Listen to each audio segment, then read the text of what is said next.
조갑제 TV 시청자 여러분 안녕하십니까. 2020년 7월 4일 오전 11시입니다. 어제 문재인 대통령이 발표한 인사 가운데 국민들을 가장 놀라게 했고 고개를 갸우뚱하게 만든 것은 박지원 씨를 80을 앞둔 박지원 씨를 국가정보원장으로 내정한 사실입니다. 국회 청문회가 남아 있습니다.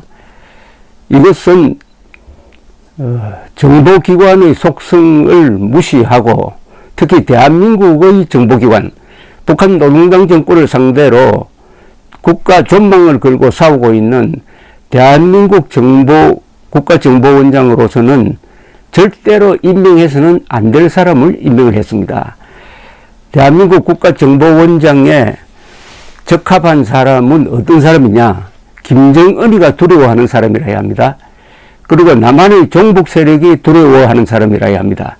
그리고 일본과 교류가 되는 사람이어야 합니다. 그리고 무엇보다도 한미 군사 동맹 관계인 미국의 신뢰를 받는 사람이어야 합니다. 특히 미국 국가정보기관 CIA와 한국의 국가정보기관 국정원은 서로 카운터파트입니다. 서로 정보를 주고받습니다. 정보라는 것은 믿는 사람에게 주는 겁니다. 믿지 못하는 사람에게 주지 않습니다. 더구나 그 상대가 동맹국 편이 아니고 김정은 편인 것 같다고 하면 누가 정보를 줍니까? 정보는 결정적 시기에서는 국가가 망하느냐 흥하느냐를 결정하는 중대 사안입니다. 특히 군사정보가 그렇습니다. 자, 이런 판국에 박지원 씨를 이 자리에 임명했다. 우선 내가 미국 CIA 부장인 것 같으면은 박지원 씨한테 고급 정보를 주겠습니까? 박지원 씨한테 고급 정보를 주면 이게 어느 쪽으로 갈 거냐 하는 데 대한 확신이 있다고 생각하십니까?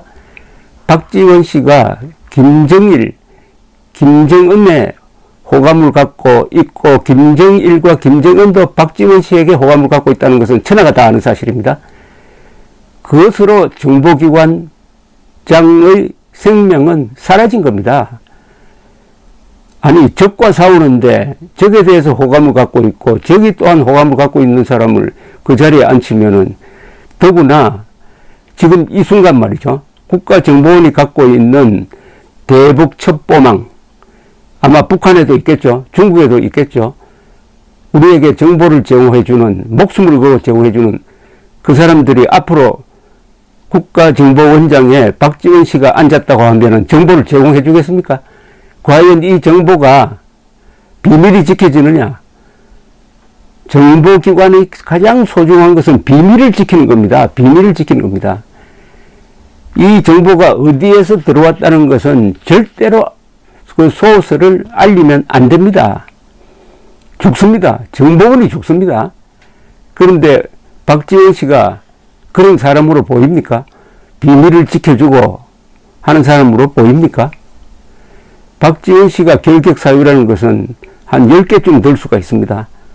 가장 중요한 것은 2000년 6월 15일 김정일, 김대중 이른바 6.15 선언이 나오는 그 회담, 그 평양회담을 마쿠에서 북한 측과 협상해서 마련한 사람이 바로 문화관광부 장관이던 대통령 특사 박지원 씨였습니다.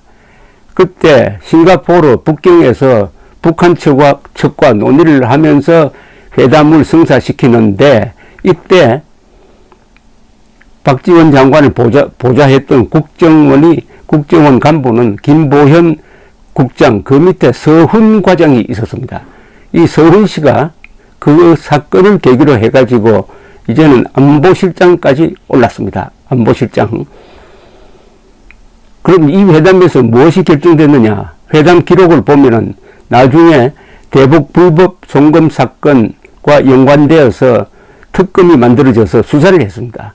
그 특검 진술서에 박지원 씨가 이 회담에 대해서 다 자세한 진술을 한 것 등을 종합하면은 이 회담은 시작이 현대그룹 정몽헌 씨가 일본을 통해서 김정일이가 회담을 하고 싶다는 의사를 박 장관한테 전하고 박 장관이 김대중 대통령에게 전해서 김대중 대통령이 그러면 자네가 책임지고 협상을 하라 해서 성사된 겁니다.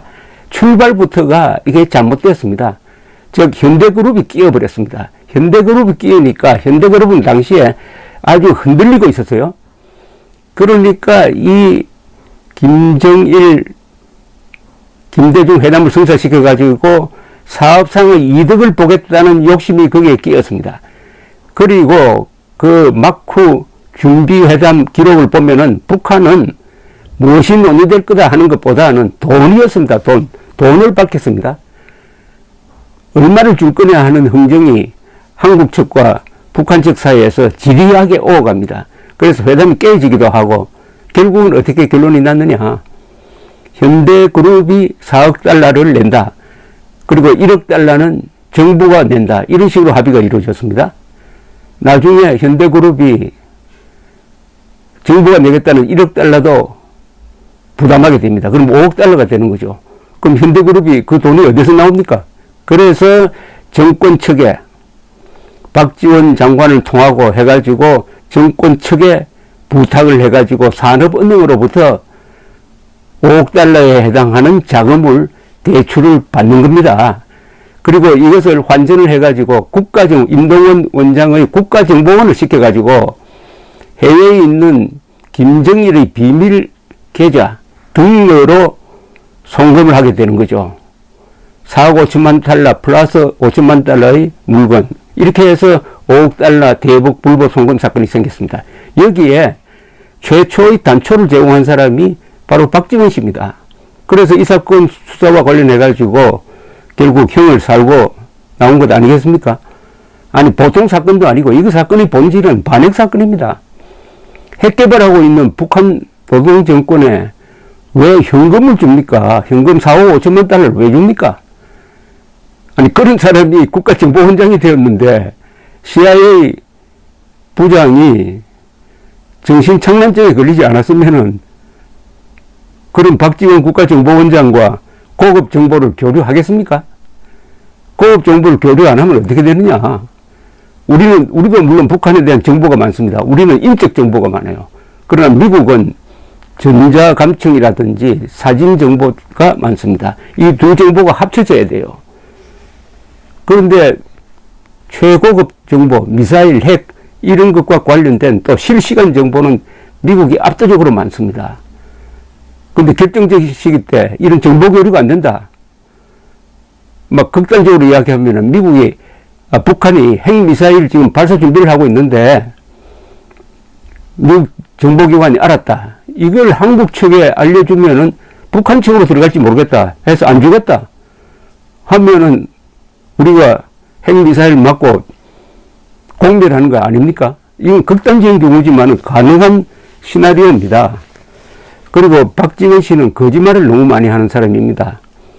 박지원 씨가 한 거짓말 중에 많은 것이 국가에 해를 끼쳤습니다. 제 기억만 하더라도 이명박 정부 때 이런 이야기를 했어요. 김대중 대통령이 시진핑 당시 중국 국가 부주석이었습니다. 차기 권력자로 내정되어 있는 만났더니 시진핑이 김대중에게 당시 대통령이 이명박 욕을 하더랍니다. 한반도 평화의 회방꾼이다. 그런 이야기를 공개를 했어요. 그러니까 일단 중국 정부가 부인하고 그런 관계에 대한 문서를 가지고 있었던 이명박 정부가 부인해서 공식적으로 그것은 거짓말임이 밝혀졌습니다. 아니, 이런 거짓말 하면 됩니까? 이명박이가 한반도 평화의 회방꾼이라는 이야기를 현직 중국 국가 부주석이 했다. 그건 첫째, 비밀을 지키지 않았다는, 설사 그런 이야기를 했다고 하더라도 비밀을 지켜야죠. 이명박도 현직이고 시진핑도 현직인데 그런 이야기를 했다. 그 다음에 두 번째, 거짓말로 밝혀졌습니다. 한국과 중국 관계를 완전히 망치려고 하는 사람이 아니라면은 이런 이야기를 할 수가 있습니까? 그리고 연평도 포격 직후에 한다는 이야기가 북한 노동당 정권을 규탄하지 않고 이명박 정부가 뭐 4대강 사업에 돈 많이 들었다가 이런 꼴을 당했다는 식의 비아냥, 천안함 폭침에서 겨우 살아난 수병들이 환자복을 입고 기자회견을 한 걸 가지고 비아냥거렸다든지 그 리스트를 뽑으면은 막말과 거짓말의 리스트가 아마 몇 페이지 나갈 겁니다. 몇 페이지 나갈 거예요. 이런 사람이 정보기관장하고는 제일 맞지 않는 사람 아닙니까? 정보기관장의 가장 중요한 능력은 거짓과 진실을 판단하는 겁니다. 거짓과 진실을 판단하는데 거짓말 전문가라고 할 수 있는 사람이 국가정보원장이 됐다? 그럼 국가정보원의 정보를 누가 믿습니까? 거짓말 잘하는 사람이 국가정보원장이 됐다고요? 이게 누가 믿습니까? 이것은 김정은 정권에는 좋은 소식이 될지 모르지만은 아마 미국과 지금 이 순간에 미국과 일본의 정보기관 탑 수뇌부에서는 아마 다른 생각을 가지고 박지원 파일을 가져오라 해가지고 밑줄 치면서 연구를 하고 있을 것입니다. 박지원 씨는 민주투사도 아닙니다. 이른바 민주투사도 아니고 미국에서 사업을 하다가 전두환 대통령이 1981년 미국을 방문했을 때 환영하기도 하고 전두환 전 대통령, 당시 대통령이 1980년에 대통령 선거에 당선되니까 축하도 하고 그 기록이 다 남아 있습니다. 다만 문재인 정권이 보기에는 박지원 씨의 가장 뛰어난 점은 김정은이가 좋아한다, 김정일이가 좋아한다, 이거 아니겠어요? 김정은이가 좋아하고 김정일이가 좋아했던 사람이 국가정보원장이 되면은 대한민국이 좋아할 수가 없죠. 한반도의 무력 이념 대치 상황은 민족 사이 정통성과 삶의 양식을 놓고 다투는 타협이 절대로 불가능한 총체적 권력투쟁인데 적과 가깝고 대한민국과 먼 동맹국가도 먼 사람이 국가정보원장에 앉았다. 그게 앉힌 사람 문재인. 과연 대한민국 대통령이 아닌 것 같습니다. 감사합니다.